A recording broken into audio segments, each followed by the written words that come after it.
Hey guys, I'm going to go over the notes for today, right, which is biological um, and social factors that have to do with learning. Okay, so this is basically going to be like observational learning and latent learning and that kind of thing. Super short today, not that bad. All right, so a couple of things to know.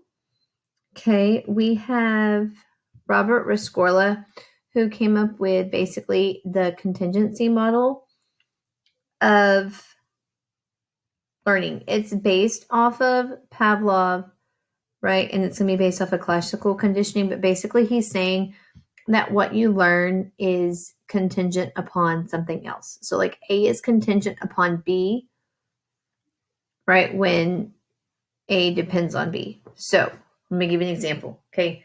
So, if you're looking at Pavlov, food is as a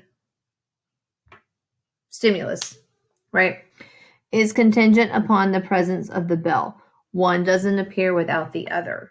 Okay. And so it just basically has to deal with when you're like tying things together. Okay. So know that. Okay. Alfred Bandura. Okay. This is the Bobo doll.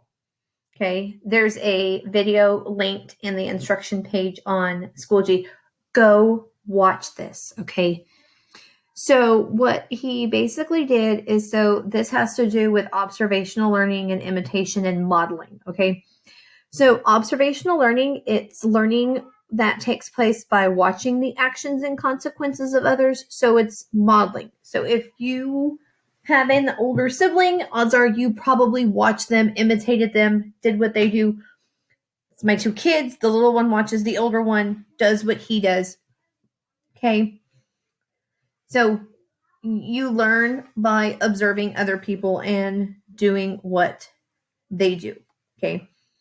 And you're more likely to model or imitate people like that you look up to or have a similar background or something like that. So what Bandura did is he had two groups of kids. Okay. One group of kids watched adults playing with this Bobo doll, which is basically like those little clown punching bags that you punch it and you kick it and then it comes back up. Okay. So one group watched the adults like receive candy. They would get praised every time. They would, they basically just beat down and like wailed on this Bobo doll. The other group of children watched the adults get punished every time they knocked the Bobo doll down. Okay. So the children who saw the adults getting reinforced for beating the Bobo doll were more likely to do the same thing because they would want to be rewarded. Okay. The kids who watched the adults get punished for smacking on the Bobo doll didn't, and they played nice with it because they didn't want to, be punished. So basically that just had to show like how children learn from watching others. All right. So different types of learning. This a lot comes from Thorndike and Edward Tolman.